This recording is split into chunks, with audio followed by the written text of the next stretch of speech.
नमस्कार मंडळी, मराठी किचन कट्टा या यूट्यूब चॅनलवरती आपले अगदी मनापासून स्वागत. तर आज आपण आवळ्याची एक नवीन रेसिपी पाहतोय. नेहमी आपण आवळ्याचं लोणचं किंवा विविध प्रकार आपण बनवतच असतो. तर आज आपण एक नवीन प्रकार बनवणार आहोत. आवळ्याचे फायदे तर तुम्हाला माहीतच आहेत. केसांसाठी, आपल्या स्किनसाठी किंवा मग हृदयासाठी आवळा हा खूप उपयोगी आणि बहुगुणी असा आहे. तर चला व्हिडिओला लगेच सुरुवात करूयात. तर इथे सगळ्यात आधी आपल्याला पाणी गरम करायला ठेवायचं आहे आणि आपल्याला आवळे इथे स्वच्छ धुवून आणि पुसून या चाळणीवरती झाकून ठेवायचे आहेत, वाफवून घ्यायचे आहेत 15 ते 20 मिनिटासाठी. हे लगेच वाफल्या जातात, हे पहा. तर आपले आवळे मस्त असे वाफले गेलेले आहेत, तुम्ही पाहू शकता. हवं तर यामध्ये आपण फोकच्या साहाय्याने चेक करू शकतो की आपले आवळे शिजले आहेत की नाही, छान असे वाफले आहेत की नाही. तर हे पहा, आपले आवळे छान असे वाफलेले आहेत. याला क्रॅकसुद्धा गेलेले आहेत.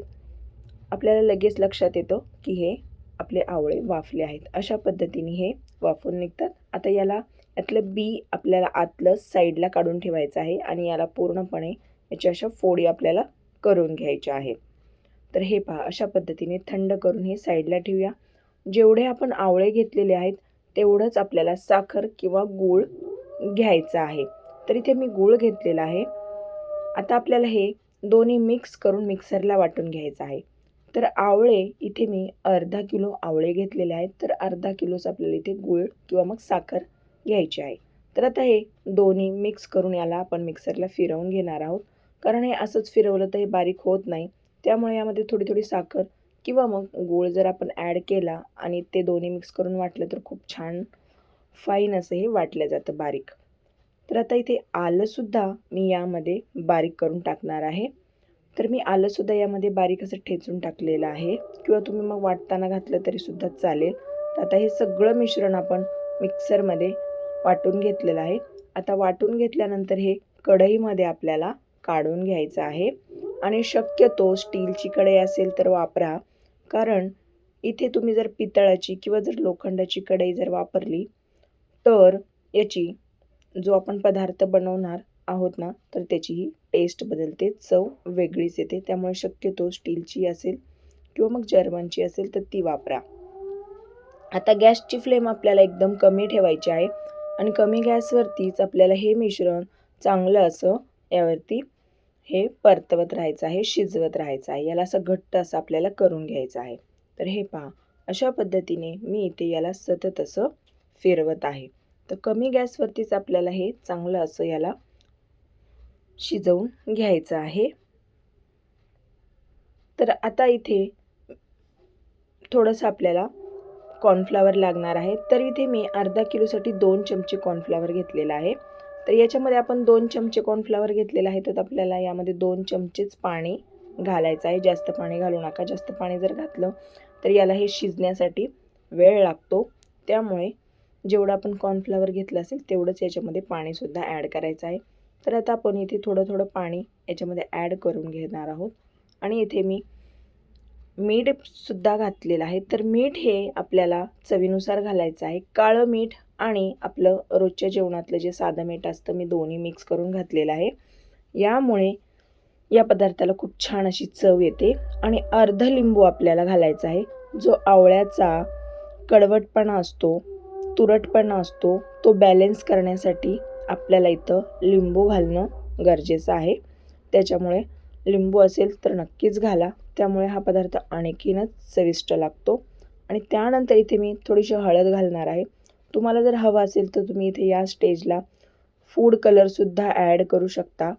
पण मला वाटतं की फूड कलर घालण्यापेक्षा जर तुम्ही इथे हळद घातली तर हळद ही आपल्या आरोग्यासाठी चांगली असते. त्यामुळे हळद नक्की घाला. कलर पण खूप छान येतो. आता हे चांगलं मिक्स करून घ्यायचं आहे आणि 2 ते 3 मिनटं आपण याला अजून शिजवून घेणार आहोत. तर मंडळी, तुम्हाला जर हा व्हिडिओ आवडला तर व्हिडिओला एक लाईक नक्कीच करा आणि तुम्ही आपला हा व्हिडिओ कुठल्या गावातून किंवा कुठल्या शहरातून पाहतायत हे मला कमेंटमध्ये कळवायला अजिबातच विसरू नका, जेणेकरून मलासुद्धा तुमचे धन्यवाद करता येतील. तर आता आपण जे कॉर्नफ्लॉवरचं स्लरी बनवली होती, आता ती यामध्ये ॲड करायची आहे या वेळेला. आता कमी गॅसवरतीच आपल्याला ही थोडी थोडी स्लरी यामध्ये सगळी ॲड करून घ्यायची आहे. तर तुम्हाला असं वाटेल की आता हे कॉर्नफ्लॉवर घातलं आहे तर हा पदार्थ खराब होईल, पाणी आपण घातलं आहे याच्यामध्ये. तर असं अजिबात होत नाही, कारण हे पाणी पूर्णपणे यामध्ये आटलं जातं, पाण्याची वाफ होऊन ते निघून जातं. त्याच्यामुळे हा पदार्थ खूप छान असा बनून तयार होतो. तर आता यामध्ये आपण 1 चमचा तूप घातलेला आहे. तुपामुळे काय होतं की आपला हा जो पदार्थ आहे ना, तर हा खूप छान होतो आणि याला एक चमक येते या पदार्थाला. त्याच्यामुळे नक्कीच घाला. आणि आता हे आपलं आवळ्याचं मिश्रण तयार झालं आहे की नाही तुम्हाला कसं कळणार, तर हे पहा, हे पूर्णपणे कढईपासून वेगळं व्हायला लागतं, खाली अजिबात चिटकत नाही. तेव्हा समजायचं की घट्ट असं होतं. हे पहा, याच्यातून असं पडत नाही आहे चमच्यातून खाली, म्हणजे एकदम घट्ट असं झालेलं आहे. तर समजायचं हे मिश्रण आपलं आता या पदार्थासाठी तयार झालेलं आहे. तर आता आपण हे साईडला काढून घेऊयात. थंड होण्यासाठी एक 10 ते 15 मिनटं याला साईडला काढून ठेवायचं आहे. आणि आपल्याला हव्या त्या आकारामध्ये आपण या पदार्थाला आकार देऊन घेणार आहोत. तर इथे मी थोडीशी बारीक वाटलेली साखर घेतलेली आहे आणि 1 चमचा इथे मी चाट मसाला घेतलेला आहे. तर मी अशा पद्धतीने थंड झाल्यानंतर याला आकार देऊन घेतलेला आहे आणि आपल्याला हे साखरेमध्ये चांगलं असं मिक्स करायचं आहे. आणि थंड झाल्यानंतर तुम्ही हे डब्यामध्ये ठेवू शकतात. आरामात हे वर्षभर टिकतं हा पदार्थ. तर हा पदार्थ आवळ्याचा लहानांपासून ते मोठ्यांपर्यंत सगळ्यांनाच आवडेल आणि सगळ्यांनाच असा हा पौष्टिक असा पदार्थ आहे. तर मंडळी, तुम्हाला ही आजची रेसिपी कशी वाटली मला कमेंटमध्ये कळवायला अजिबातच विसरू नका. आणि व्हिडिओ जर आवडला तर व्हिडिओला एक लाईक नक्कीच करा. तर चला पुन्हा भेटूया अशाच एका नवीन रेसिपीसोबत.